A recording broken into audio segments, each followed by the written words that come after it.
So you and Samantha Servin were out with drugs. I'm sorry, what? What is he saying? No, you were in the vehicle. What is he talking about? It is mentioned in there. All right, is something wrong with him? A motion to revoke community supervision brings Mark Daniel Lewis back to the courtroom, facing life-changing consequences for violating probation. Will he avoid prison or spiral further down the path of destruction? Let's break down this crucial hearing. 22 CR 8453, State of Texas versus Mark Daniel Lewis. Can I have parties announced for the record for the state? Hank Wilkins for the state, Your Honor. Defense. And Piker for Mr. Lewis. And are you Mark Daniel Lewis? Yes, Your Honor. I'm showing you what's entitled Motion to Revoke Community Supervision. Did you review that with your attorney? Did you understand it? Yes, Your Honor. Are you the same Mark Daniel Lewis who is placed on community supervision in 2022 CR 8453 for the offense on unlawfully carrying a weapon with a felony conviction on January 13, 2023 for a term of 10 years? Is that you? Yes, Your Honor. State? Honor, violated condition number 15G, on or about the 26th day of May. And Judge, I'd like to orally amend. Oh, just one moment. Excuse me. Could you, if you all could move to the other end. Okay. All right. Are we proceeding on the motion as presented, State? Judge, we'd like to orally amend. I've conferred with defense counsel. We'd like to orally amend the year. It should be May 2023 instead of May 2026, Judge. All right. Any objection? Judge, I confer with my client on that and we have no objection. All right, Mr. Lewis, do you understand that that's a substantive change to the motion to revoke? Yes, Your Honor. Do you understand that your attorney has 10 days to prepare for trial? Yes, Your Honor. All right. Did you wish to proceed? Yes, Your Honor. All right, State. On or about the 26th day of May 2023 in Russ County, Texas, the defendant, Mark Daniel Lewis, did then and there fail to comply with the rules, regulations, or instructions. Excuse me, just one moment. Were you changing that date? Yes, Judge, to 26th day of May 2023. Okay. All right. Thank you. Sorry about that. Sorry. In Russ County, Texas, the defendant, Mark Daniel Lewis, did then and there fail to comply with the rules, regulations, or instructions of the Bexar County Community Supervision and Corrections Department Substance Abuse Treatment Facility, in that the defendant was behaviorally discharged from the East Texas State ISF unit in Henderson, Texas, in violation of condition number 15G. How do you plead to that? True or not true? True. All right. Did you understand by pleading true to violation 15G, the court could find it true, grant the motion, sentence you to 6 years in prison? Yes, Your Honor. Knowing that, do you still wish to plead true to violation of 15G? Yes, Your Honor. Court will find violation of 15G true. Is there an agreement? Judge, we don't necessarily have an agreement. I have no objection. The defense counsel has spoken with probation and we've conferred. And I think he has a proposal that he'd like to make to the court that the state has no objection to. All right, Mr. Piker. That's correct, Judge. And then I will call my client because he knows better what happened than I could ever tell you. All right, Mr. Piker, what are you requesting? I am requesting that the court consider keeping him on probation, not revoke him, and move him out of, don't revoke him, don't send him back to that facility and send him to lifetime recovery. We've looked into it. It's a 3-month residential. He's motivated. Actually, it was his suggestion that if that was possible to get him out of there, he wants to help. He wants to get off the drugs, but he can't do it where he's at. Okay. And he is going to explain that to you better than I can. All right, Miss Abrams. I apologize. I cannot hear it. On this case, it is Mark Daniel Lewis. There was an incident at Henderson and he wants to, his attorney is suggesting that he be placed in inpatient at lifetime recovery. Your Honor, probation would not have any objection. Okay. And so that I will know, what is the issue with that facility? We'll say allegedly. Would you like to hear it from me or from Mr. Lewis? Either one. Mr. Lewis can explain it better than I, but I will tell you that he was in a gang. He was in a gang when he got there. He wanted out of the gang. He told him he wanted out of the gang. His life was threatened. His well-being was threatened. And quite honestly, from what he tells me, there was so much drug usage there and fight night that it was not conducive to getting better. It made it worse. All right, and this is at the facility in Henderson, Texas? Yes, ma'am. He will swear, he'll tell you that under oath. Oh, no, I'm going to make sure that the facility at Henderson, Texas, that we do, that a spot check is done, random. So I can figure out what's going there, because the last thing I want is someone who's trying to get treatment and wants treatment to be sent to a facility where it's difficult to receive that. And that's why I wanted to address you, because I knew you'd be interested. All right. You want to raise your right hand for me? Do you solemnly swear or affirm the testimony you give will be the truth and nothing but the truth, so help you God? Yes, Your Honor. All right, you can lower your hand, state your name. Mark Lewis. All right, so tell me what is going on at the Henderson facility? Whenever I was here in this courtroom on January 13th, I signed for the 10 years probation. You gave me the choice to go receive help or go to TDC, where, so I chose the help. And whenever I was finally transported to Henderson, Texas, I threw myself into the program and I started learning about thinking errors. I started learning all the aspects I needed to learn for my first track, which was cognitive intervention. And had a very successful 45-day call. But during that time, I made the decision to step away from the gang affiliation that I was affiliated with, and I made it known that they were doing fight nights. There were people out there still smoking K2. Fight nights. Yeah, it was disrupted. The counselors would come in and they would read from a piece of paper for an hour, and they would leave until the next day, and it was back to the same stuff. And I made it known that I didn't want no part of any of that anymore. I was trying to get back to my daughter. I let everybody know, like, I was back in my Bible. I was trying to get myself right. And a lot of people took that offensive, and they threatened me, and they were trying to jump me. And thankfully the guard was able to see that something was going on, and they pulled me out of the dorm that I was in, and they placed me in a single man cell in restrictive housing.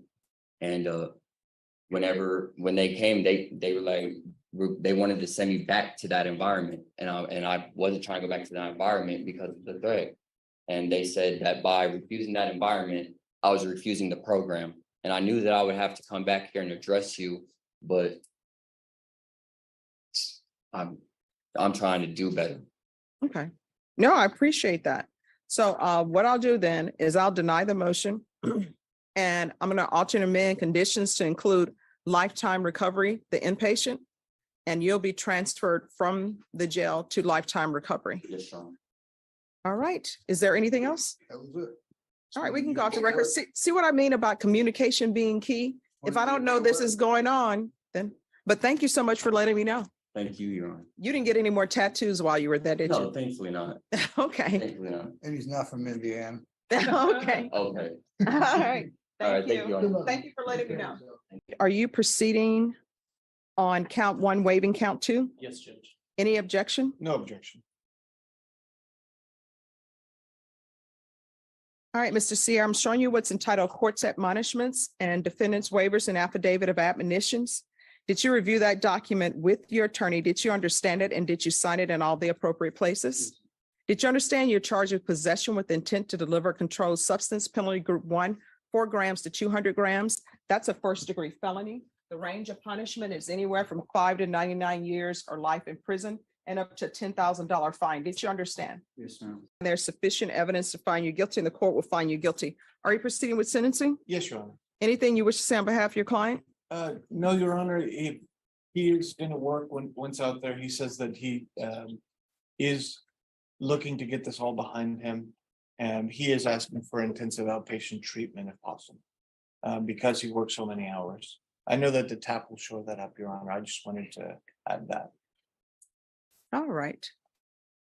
So what do you do other than have cocaine and meth? I do framing and construction cleaning, Mhm. and I have a business, clothing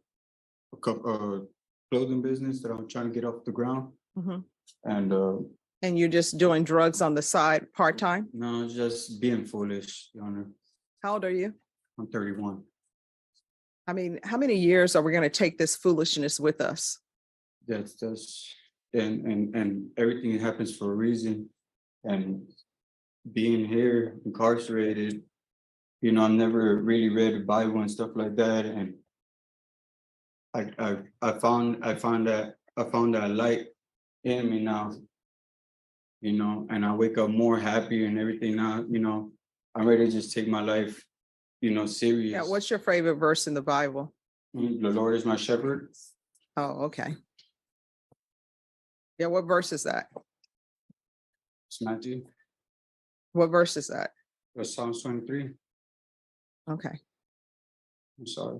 No problem. It's my first time like really getting into it, you know. Oh, no. I'm happy. Sometimes, you know, people will always say that people find Jesus at the jail. Yeah. Sometimes they do, sometimes they pretend like they're doing, but I'm always interested. Yeah. For me, whatever helps people get through this journey we call life, Yes. that's a good I thing. got 3 daughters and Oh, what are their ages? 6, 7, and 8. And who do they live with? With both me and my girlfriend, Mm. And who is your girlfriend? Emily Colleen. What were you doing with Samantha then? That's my cousin. So you and Samantha Servin were out with No, drugs. I wasn't out with- I'm sorry, what? I wasn't out with nobody. What? What is he saying?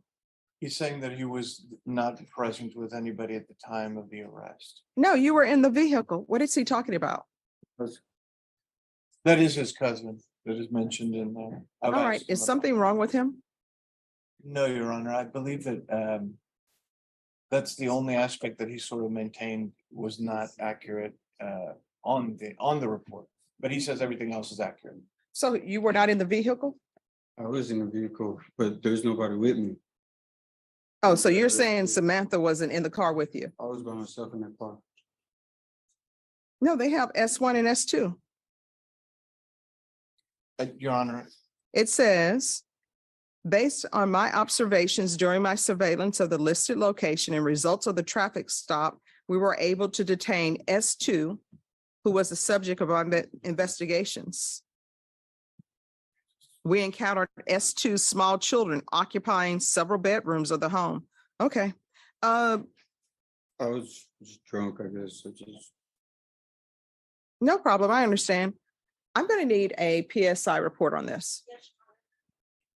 Ms. Ferguson, when can we come back? I need a TAP evaluation. and I know it's a little unorthodox to ask, but would the defendant be eligible for a clear bond under the circumstances that he's already pled? No, we'll see about a TAP evaluation, and maybe we can get the TAP evaluation done quickly. Will it take long to have a TAP evaluation?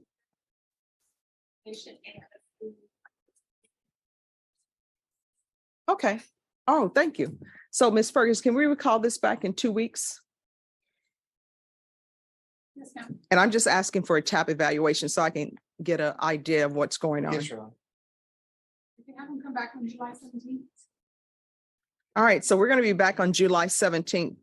Mr. Sierra, you need to be very honest with what you tell them in the TAP evaluation, because there's something going on here I'm not able to figure out because I don't have enough information yet. So make sure you're honest with them, okay? Yes, ma'am. All right, thank you.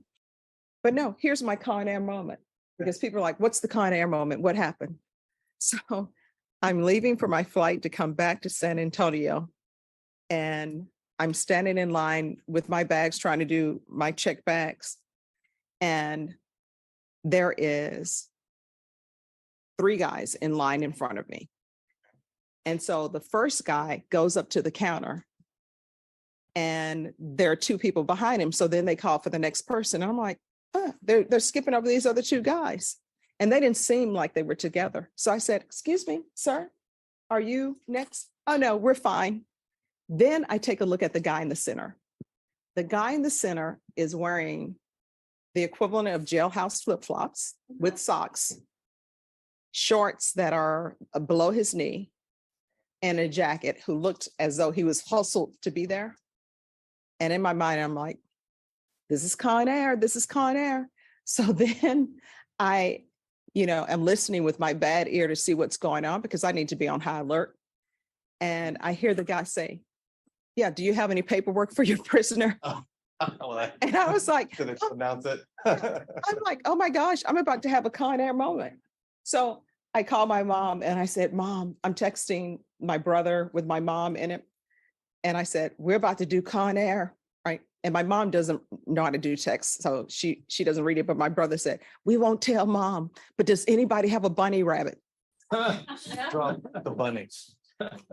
So of course, they went with me to Houston, but then he got off. So there we go. Nothing bad happened. Nothing bad happened. Well, at least not on my flight. Oh, you're right, exactly. Please subscribe to help the channel. The court opts to amend Mark's conditions, offering him another shot at rehabilitation through inpatient treatment. With his life hanging in the balance, will he seize this opportunity for change, or will the cycle continue? If this case left you on the edge of your seat, hit that like button, share your thoughts, and subscribe for more courtroom insights.